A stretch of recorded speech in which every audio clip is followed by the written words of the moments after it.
What's up, y'all? It's the Relentless podcast where we're stirring up passion and purpose for marriage. That's right. We're diving into topics you always wanted to talk about. Real life, real struggles, real love, and real results. So what are we waiting for? Let's go in. Welcome back, y'all, to the Relentless Love podcast. Today we are talking about sex. I know y'all been waiting on it. It's the right time. It's still hot outside. Yeah. But it's about to cool off, and that's when all the babies get made is in the cool weather. Turn off the lights and light a candle. So we want to talk about it. We don't shy away from it. Right, I think facts, I'm not sure why people are uncomfortable. Yeah, I don't know either. I mean, I get it. I do get it. The world we live in has shamed and painted so many different pictures of what sex is, and it's just very tainted. And so I get it. People kind of like, I don't know if I want to. We should. Yeah, it's a beautiful thing, man. In fact, we've been kind of talking like we laugh about it, right? To lighten the mood. It's some heavy stuff that we walk through with couples, but I think we've been taken back.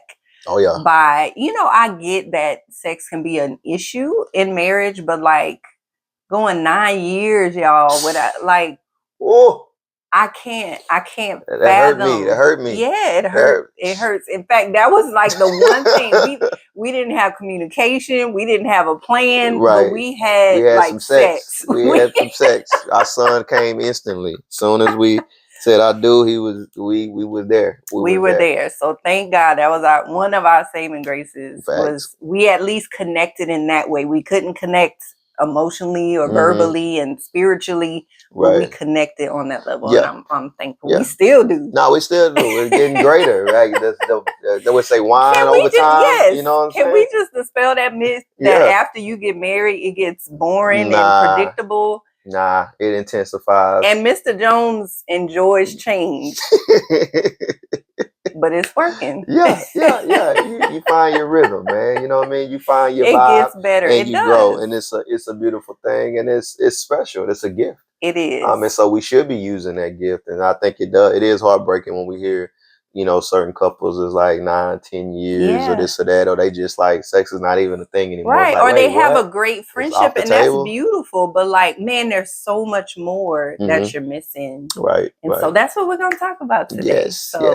Let's go there, man. Let's talk about it. I mean, I remember us at work before we got married. Yes. We was trying to do right. So y'all know, we were trying to do right. And that's part of why it was 9 months because the Bible says it's better to marry than burn with lust. And it was getting heated. Right. Yeah. We used to work together. And so we were dating and working together. And she's beautiful and fine. And I'm like, I can't keep my hands off. I want to hug her and kiss her. And we was getting a little passionate. We were getting a little too long and a little too strong, a little too intense, right? And we like, wait a minute, hold on, man. We getting ready to go there. Yes. Like, hold on, we gotta do this the right way, right? So we're gonna talk about that. Sex starts long before it's the kisses, it's the hugging, it's the connection, the conversation. Yeah. All of that sets the stage for that physical intimacy. Yeah, and so that's like she said, it's far beyond just the act, but it's like, man, are we talking? Yeah. Are we engaging? Are we having fruitful conversation? Are we always arguing? Yeah. Like, are you pursuing me in ways that are non-physical? And for women, if we're not connecting emotionally, you can forget about it. Right. Or we gonna engage but be checked out. Yeah. So it'll be withdrawn sex. You don't want withdrawn sex. Cold, like you just sitting there like and ain't nobody into that's don't do that. Don't do that. Now that's just a chore. No. And we've heard that. Like, man, sex has become a chore now in the marriage because of different ways they haven't connected or bonded, or one person is like, you gotta give it to me because that's your duty. And then it just becomes this like so unnatural transaction. Go there about different beliefs, negative beliefs that we all bring into the marriage and how that affects it. So let's start with, what is the danger of not doing it? Man, I could fire off probably about 5 or 6 things. I think the first thing that comes to mind is like, man, the wandering eye. Yeah. Not doing a withholding. I mean, weaponizing it, right? Really, now you create an opportunity or space for the mind to start wondering. Well, if you're not doing it with me, then are you getting it somewhere else? Right. Are you cheating on me? Or should I look somewhere else and get satisfied? Depending on how weak or strong a person is, you can do that, right? And so it just creates a lot of trust issues. With first and foremost, like, man, why are we not? Why are you withholding that from me? What's the issue? And it, the God created marriage, right? And so regardless of where you land on your faith, the creator kind of establishes how it works best, right? And so we have choices, but when we withhold, like, we don't even have the power to do that. And so, like you said, if we're choosing to, then we're weaponizing, we're manipulating, and you don't want to bring confusion and all of that into the marriage. It just it gets real nasty. And those type of trust issues are dangerous. Because you see a lot of passion crimes. Passion crime. It's because, man, are you stepping out on me? Are you cheating? You not withholding? You withholding from me? So you getting it from somewhere? Are you doing this? Are you doing that? Or one person ends up cheating because it's not happening. Putting them in a vulnerable position. Right. Yeah. I mean, pornography.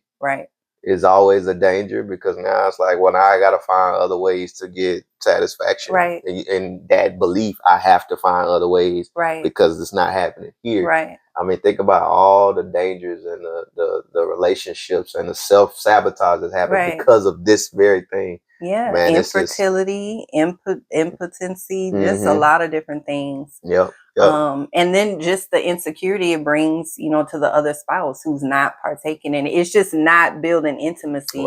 It's just driving a wedge. And I think that weaponizing thing, I mean, really recently, I just heard a conversation with a man today that was in a situation where he was like, I'm not getting my needs met, and it's been years, and he's like, I've done everything that I feel like I should do to feel like this should be given to me, and it's still not, and it's kind of being weaponized or manipulated to where it's like on your terms, like when I want to, and then it creates friction, and now this marriage is really on the rocks, and it's simply because of this weaponizing manipulation of when I feel like it, when I want to, when I think you deserve, and it's that thing, and it creates so much turmoil.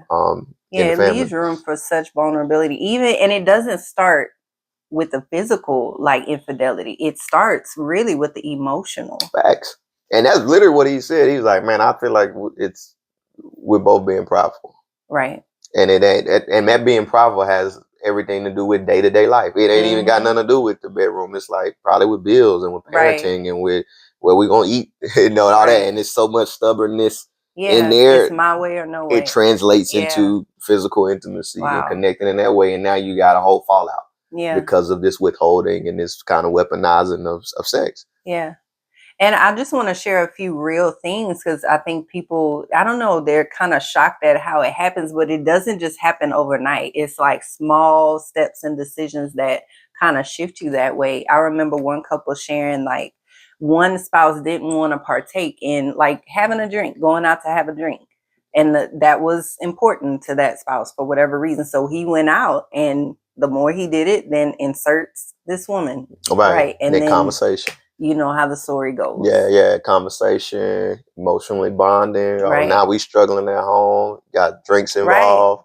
I mean, that's just a setup for whatever's going to happen. Or we're just not talking. We're not sharing emotionally. And then I'm going to work, and you hear about the work spouse and all of this craziness. So it's so important. Like, even if you don't feel like it, there's a point where sometimes we just have to make a decision. And if there's like traumatic experiences, I want to acknowledge that. That's a real thing. Just make sure you invest in the help that you need.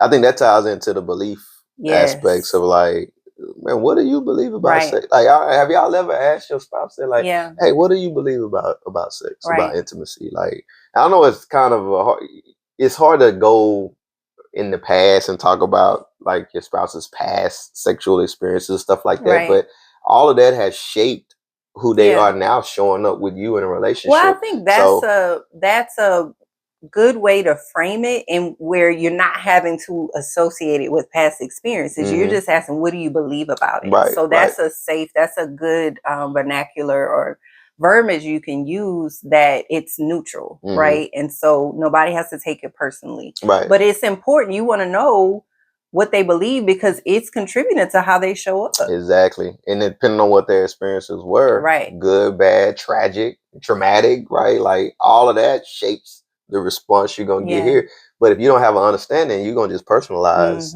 when you're not getting your expectations met, or you feel like they don't understand, or they're misunderstanding you, and you don't even really know what they believe about it, right? And so that's important to just sit down and ask, like, man, how do you feel about it? Sex, what do you believe about it? What do you want? What do I want? Like, do we have a mutual understanding? Because if not, you're gonna get friction and conflict. And we see it all the time. Withdrawn and, you know, being separated. So we've had couples, like, there's a lot of shame associated with sex because they either, one had sex before marriage, the other one didn't. So then there's insecurity on one side because they're not as experienced. So you have those, you just have to talk through it. And then religion get mixed into it. It gets, man, those are hard ones when it's poor teaching on it, you know, different things that we won't go there, but it's good to have the conversation just to get an understanding, not to judge them, not to shame them, but to understand, oh, okay, now I understand. And then, like, let's establish new norms. Right. Yeah. Yeah. What are y'all's norms? Right. Not the what have you seen or heard in the past, or what have you heard in a song, saw in a movie. If you struggle with porn and you got, man, misperceptions of what it should be because you've seen a tainted version of what God created, like, let's get rid of those unrealistic expectations and say, what is this going to be for us? Yeah. What does that look like? Frequency, when, what's acceptable, not acceptable? What am I comfortable with? What am I not? You want to have those conversations before you're engaging in the act. Right. So you don't want to be like, don't touch me like that. Yeah, because that becomes a traumatic experience on both sides. Yeah. Then, oh, well, shoot, I don't want to do that again. So let me just not do it. Now you're insecure. Right. You know, now you feel shut down. Right. You're scarred, you're walled off. So have those conversations up front if you haven't already. Yeah. Yeah. Is this hitting home, resonating, right? Just real conversations that a lot of times we shy away from, or maybe we didn't even see it modeled for us growing up. I mean, I saw my parents flirting and stuff, but I never heard them talking about sex or making it a norm within the relationship. Like, it should be a norm. It should be a conversation that I had not shied away from in an appropriate setting. Right. You don't want to just be vulgar and nasty, but we shouldn't make sex be a taboo subject. Right. It's beautiful. Right. It's a beautiful way. It's hard to explain, but it's beyond just the natural satisfaction of it, just the deep connection, the oneness, right, that marriage is supposed to be. I don't think it's possible to fully achieve that if you're not connecting on a physical level, because we're a body, mind, and spirit. And so we need to connect on all those levels. These sensories God put on us, like eyes, taste, smell, hearing, like all of that plays a role in sex. I love it. All the sensories, man. Like, we're not just supposed to sit here and just be like not connected on that level and just like we just have amazing conversations. Right. And it's nothing. It's nothing wrong if there's something not connecting. It's just worth talking about and acknowledging. And the safest place to do that is in your marriage. Right. Facts. And it should be. If it's not, then we need to mediate. We need to get to the bottom of it. You need to have somebody get in there with you and kind of go through, okay, why are we showing up like this? I think that's the biggest and really one of the hardest questions that we have to facilitate with couples.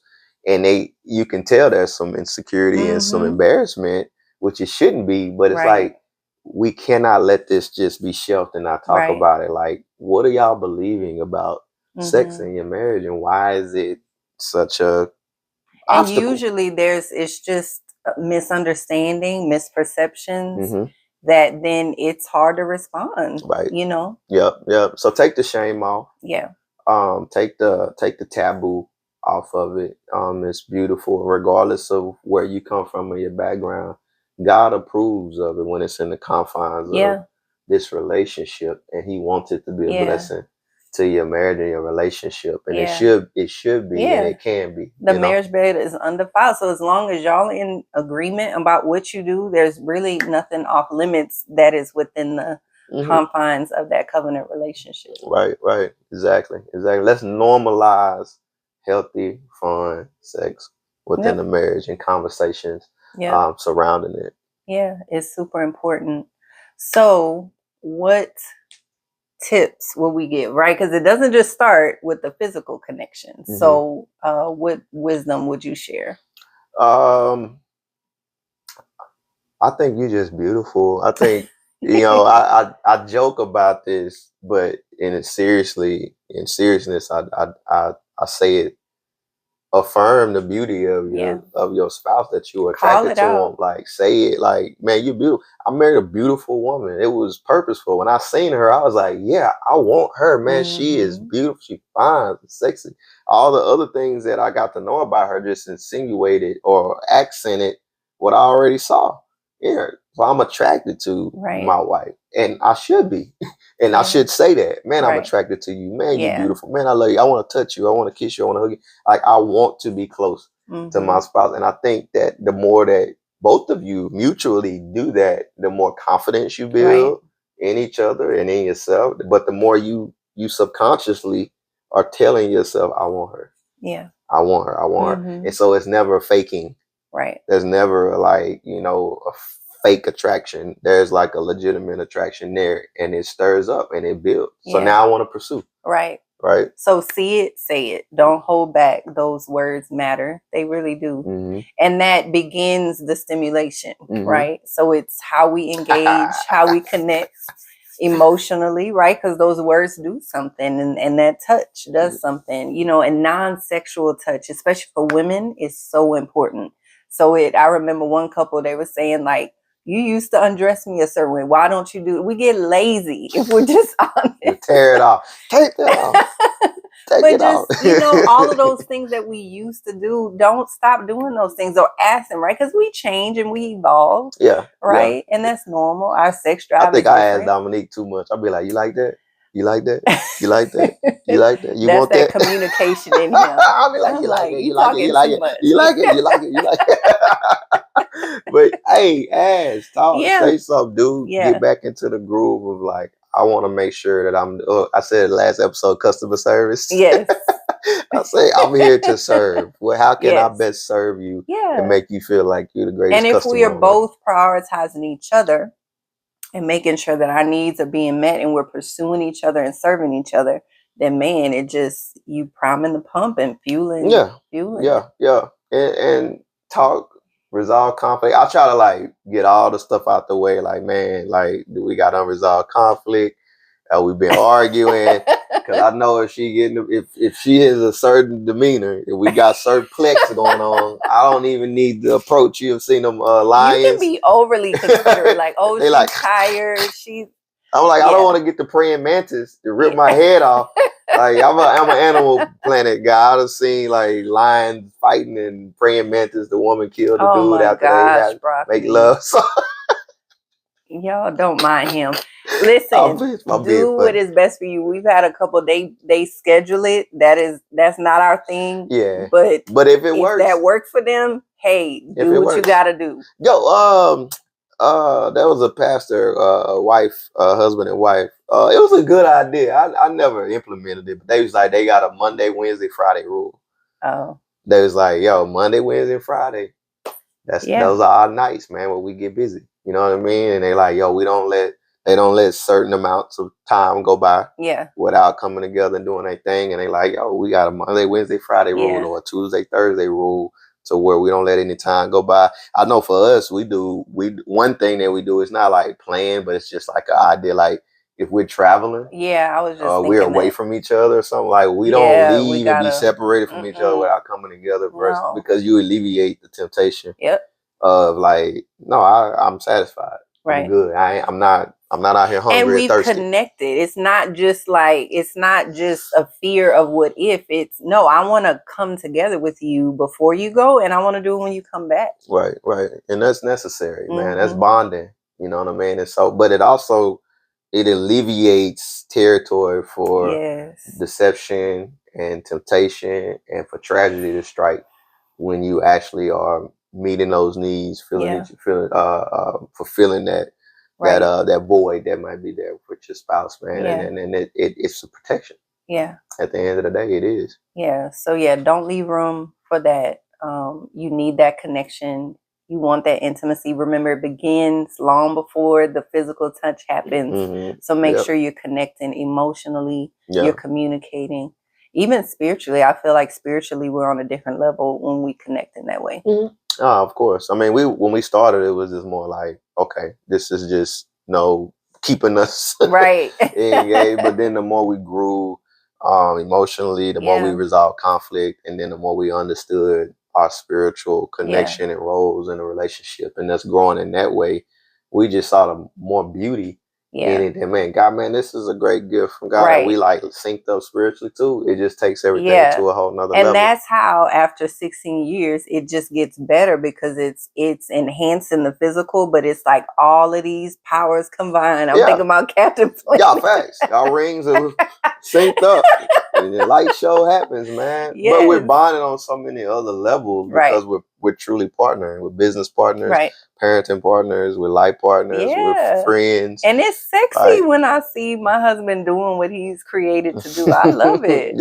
So that it just makes everything else we do better. Now it's not childish, like shame, like Kitty. It's not like that. It's fun and fully satisfied. It's some grown man, grown woman love. But it can be healing. So I would say if you've been through, I've worked with women who experienced horrendous sexual abuse. So I'm not downplaying that by any means. Right. Therapy works. EMDR is phenomenal. It helps. And your partner has to be understanding. And so if y'all need support, reach out. Don't go through that alone, because it's hard, especially when you have a spouse that is experienced, both men and women. I was gonna say men and women that have been through it, man. And you don't always feel safe, because there's a lot of shame, especially from men, that, man, I've experienced something, and finally you're in a covenant relationship and you don't want your wife to question you or whatever. And so it's just so important to lay things out and to love each other through it. And then that sexual connection can become a healing place. Yeah. Man, that reminded me of that a couple that was married like 50 years. Yeah. And the beginning of that relationship, the woman was really in a really bad spot where she had been used and abused, and even the beginning of their relationship, it was kind of a abuse kind of physical situation. But even through that, through the years of them kind of working through things, I think it kind of gradually got better. But they got, even without mediation with them, they got a more of a healing and understanding and a rejuvenation at where things start to begin to be renewed. So even if you're in a relationship currently where it started out a little rocky, a little rough, and you got scarred for some physical, abuse or sexual abuse, just know that it can be renewed, it can be restored, it can be refreshed. And God can heal that and give you a new perspective. He can. And a new approach, right? And a freshness, definitely. So that's definitely possible. And again, counseling. And having a safe space to talk about these things and to get them out and to be able to find some newness in a new direction there is necessary. So we didn't want to glaze over that, because we know there are people out there that have had some traumatic experiences, and we hate that. And we do not condone that at all. And it does strike a chord in our heart for people that have been through those. So just know that you are safe, and just know that God has your best interest in hand, and that sex is a gift. Regardless of what you've been through or have experienced. Awesome. Well, we appreciate y'all. We're definitely gonna revisit this conversation. So share feedback, send the questions. We'll have live Q&A at the webinar on October 24th. So make sure you register and like, share, subscribe, all that stuff, so you can enter the giveaways that we'll have. Got some great giveaways coming up, man. We got a lot of events that we're planning, brainstorming, doing some vision for. And so we want to serve y'all the best we can, man. So y'all make sure y'all stay tapped in with us. Y'all go have some fun. You know what we just talked about? You better go do something. Go do tonight. Go do something, man. Or at least talk about it. Right? At least talk about it, man. But let's normalize healthy, God-given, blessed sexual intimacy with our spouses, man. From us to you, we love you, man. Till next time.